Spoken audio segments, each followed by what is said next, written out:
All right, folks, buckle up. We're stepping into a probation violation hearing where a 20-year-old's future is hanging by a thread. Watch closely as the judge walks a fine line between second chances and consequences. And trust me, this gets real fast. Hello, how are you doing today? Good, and you? Oh, I'm doing great. Why do you think you're here? For a compliance hearing for coming out positive. All right. And what else? That should be it. Well, let me just tell you the report I'm receiving on you.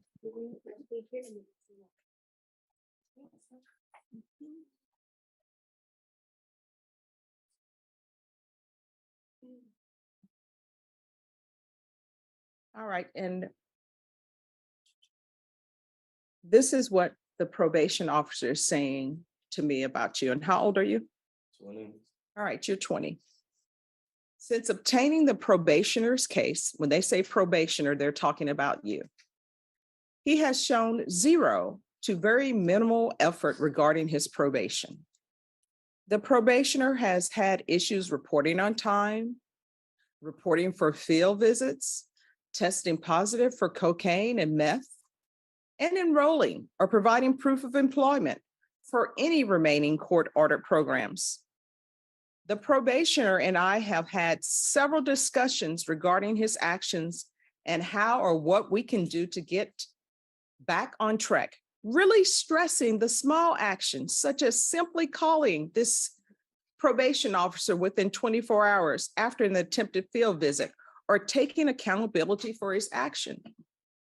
The probationer appears to continue to struggle to grasp the severity of his circumstances and what he can do to grow and move forward with his life and the lessons he can learn on his probation path.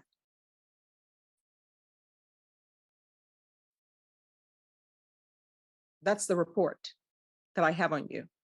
The report tells me you are doing nothing, zero, nada. Why are you doing nothing on this probation in this court other than using drugs? I have attended 2 out of the 4 classes, and we have had No, they say you don't even call in. probably when they come for a field visit. Yeah, they say you're not doing the simplest of things. And what I can tell. Whoa, that's the moment it shifts. Handcuffs in a probation hearing? That's not just symbolic. It's a wake-up call. The judge isn't revoking probation yet, but she's sending a message.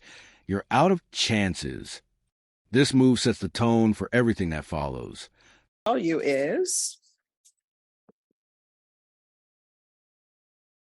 you've had 3 motions to revoke in this court.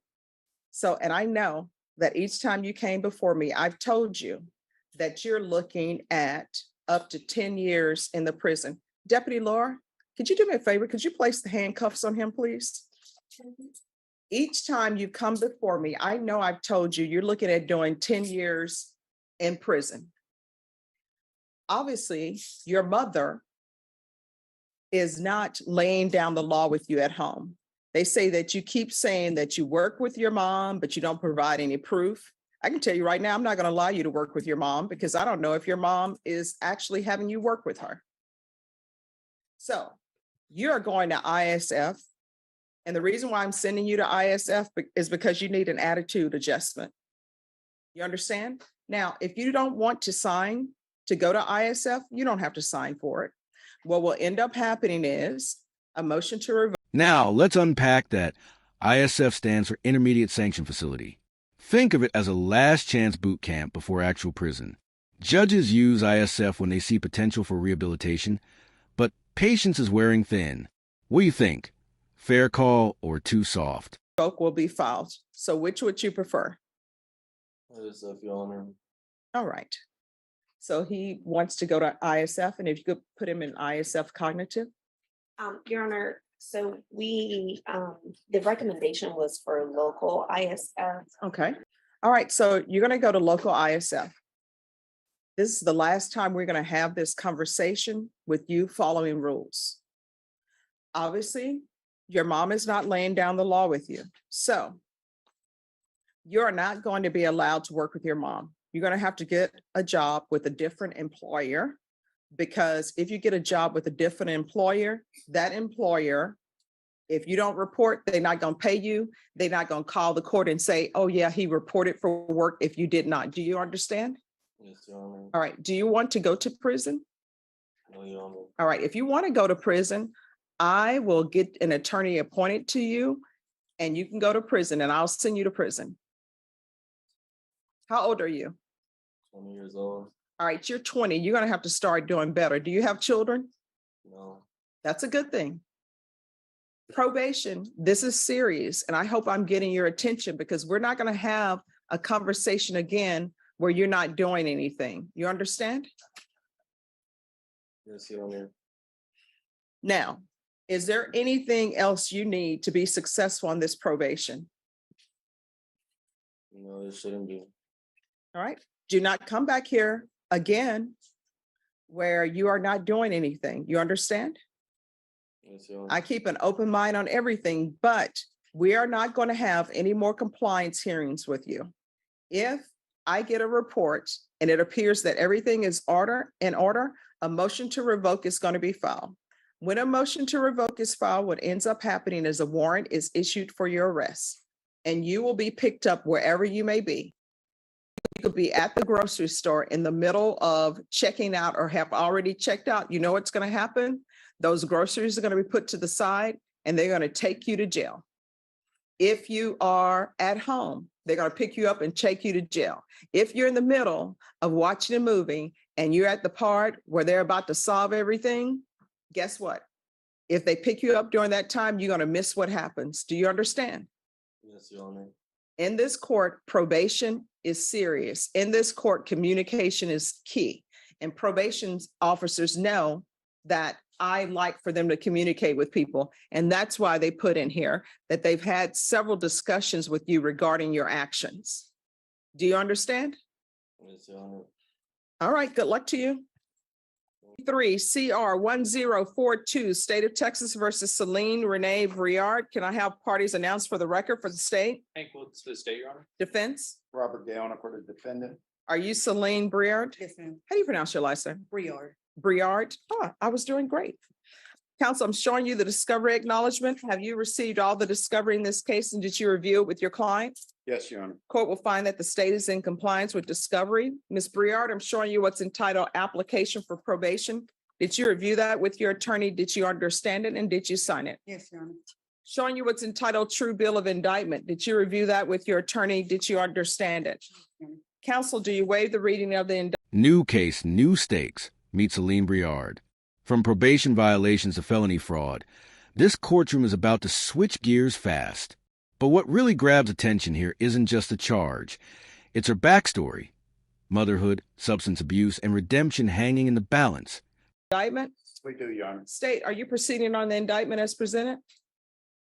We are, Your Honor, but we're waiving count 2. Any objection? No objection, Judge. Ms. Briard, I'm showing you what's entitled court admonishments. Did you review that with your attorney? Did you understand it, and did you sign it in all the appropriate places? In count 1, you're charged with the offense of fraudulent use or possession of identifying information, 5 items or more. That's a state jail felony.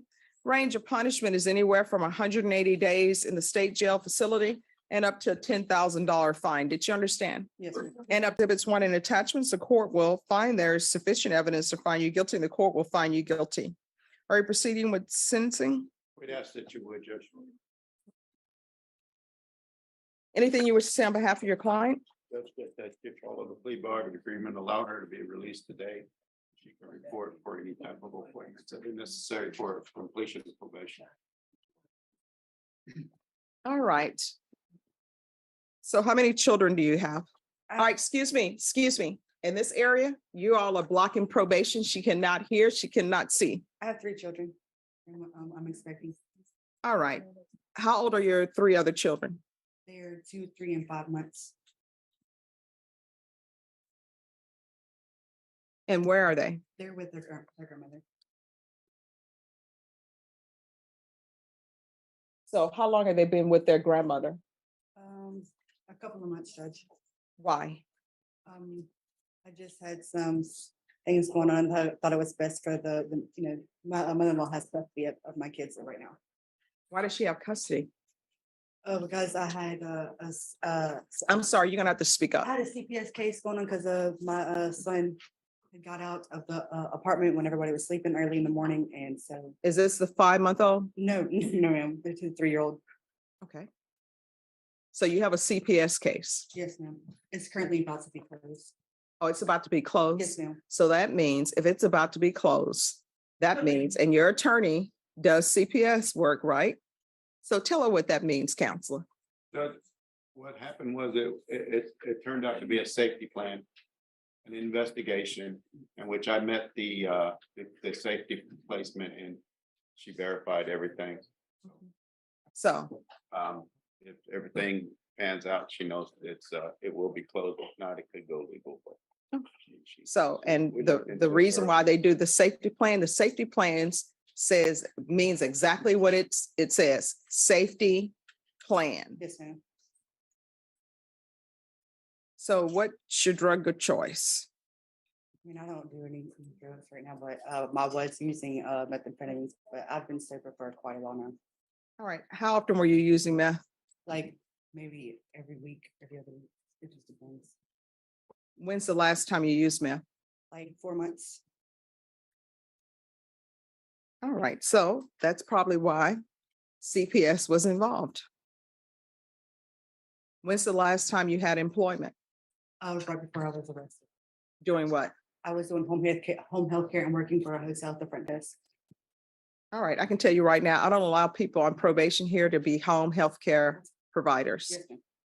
How far did you go in school? To the 8th grade. See, and this is nothing about you, but this is my problem with home health care providers. Home health care providing is turning into West telemarketing. They don't do background checks. They're just letting anybody come in. And maybe I'm wrong for saying this, but they're looking at the bottom line, the dollar line.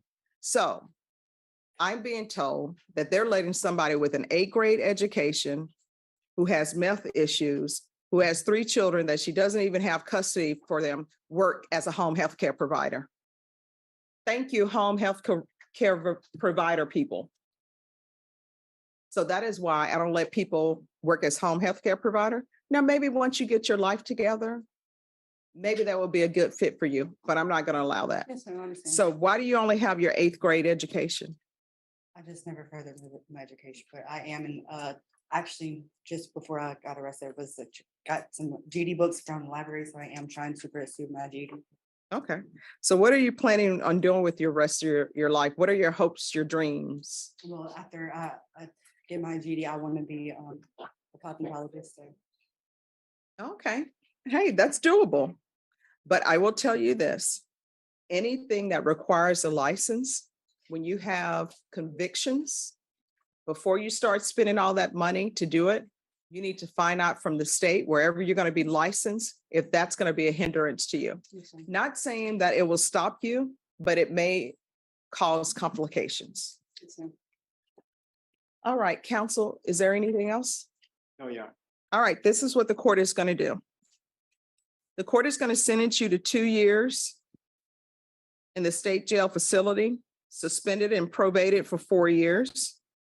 There's a $500 fine that will be probated. There's to be 200 hours of community service restitution. I'm going to ask for parenting classes, probation, whatever parenting classes you deem would be appropriate for her. Obviously, it needs to be intensive, because for them to say that the children are to remain where they remain, that means that she didn't do any. So I'm going to want intensive. There's to be restitution and no contact with Juan Palomino.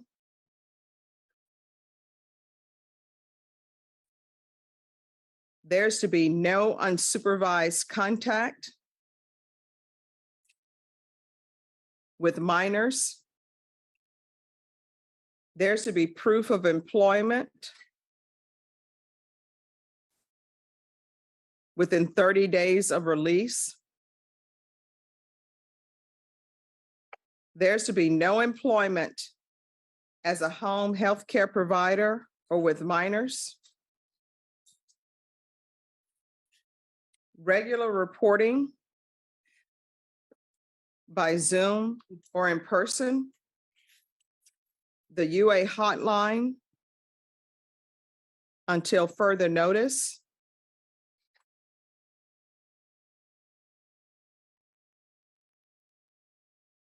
Field visits one time per month until further notice. TAP evaluation in custody. Follow all TAP recommendations. If TAP is recommending outpatient treatment, then I'm going to want intensive outpatient treatment. If they are recommending inpatient treatment, then she can do intensive treatment and do a referral to felony drug court.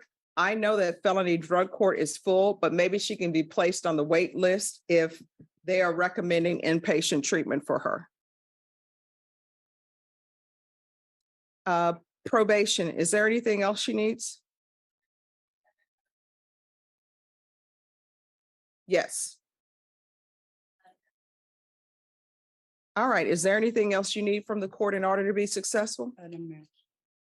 Judge, she'd like to know how much longer or how long she would be waiting for that TAP evaluation since you ordered it in custody. Yes. Up to 2 weeks. Okay, thank you. All right, I'm going to show you what's entitled Trial Court Certification of Defendant's Rights to Appeal. Did you review that with your attorney? Did you understand it and did you sign it? Yes, ma'am.